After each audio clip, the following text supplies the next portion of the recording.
Pulis pa rin si dating PNP Chief Nicolas Torre III at kakailanganing mag-report araw-araw sa Camp Crame pag natapos na ang kanyang leave sa Setyembre. Sabi pa ng general, wag siyang kaawaan sa kanyang pagkakasibak.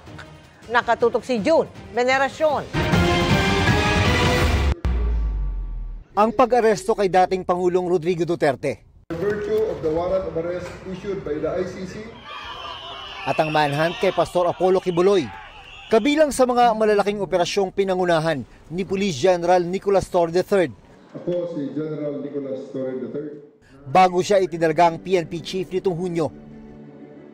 Kaya marami ang nagulat sa biglang pagsibak kay Torre sa pwesto. Sabi ni Torre sa isang video online, Salamat din sa mga naawa sa akin, ngunit hinihiling ko sa inyo, huwag niyo akong kaawaan. In spite of my abrupt removal as Chief of the Philippine National Police, okay po ako. Kung meron man tayong dapat kaawaan, iyon ay ang milyon-milyon nating mga kababayan na paulit-ulit na nagiging biktima ng palagiang pagbaha. muling iginiti Torre na naiintindihan niya ang pagtanggal sa kanya ni Pangulong Bongbong Marcos.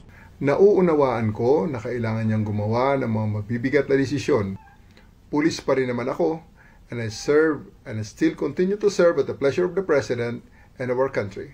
Inilabas si Torre ang video statement ngayong araw na nagkataong unang command conference nang pumalit sa kanyang si Acting PNP Chief, Police Lieutenant General Jose Melencio Nartates Jr. Dinaluhan ito ng halos 100 opisyal mula sa iba't ibang panig ng bansa. I'm very happy to see them today. The morale of the PNP is high as according to their feedback. Ayon kay PNP Public Information Chief, Brigadier General Randolph Tuanyo, hindi na pag-usapan sa command conference kung magkakaroon ng balasahan. Ang utos lang ni Nartates sa kanyang mga tauhan, pagbutihin ang mga police operation at tiyakin ang kaligtasan ng lahat. I reminded each and everyone that ang paggawa ng decision nila, is this the honorable thing? It is this for justice? Kaya nga, service, honor, and justice. Sabi ng PNP, aprobado na ang leave of absence ni Torre mula August 28 hanggang September 29.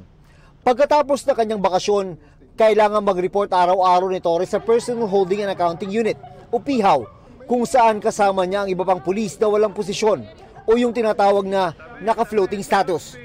Ano nga ba ang trabaho ng mga nasa PIHAW? Binibigyan din po ng duty ko. May mga parades po tayo, sila po yung mga nagiging elements, sila po yung mga nagiging group commander o battalion commander sa mga parades. At sila po ay nagjo-duty rin po. Kung ikaw ay Lieutenant Colonel, sila po ay nagjo-duty rin ng mga command duty officer. Para sa GMA Integrated News, June Veneracion, nakatutok, 24 oras.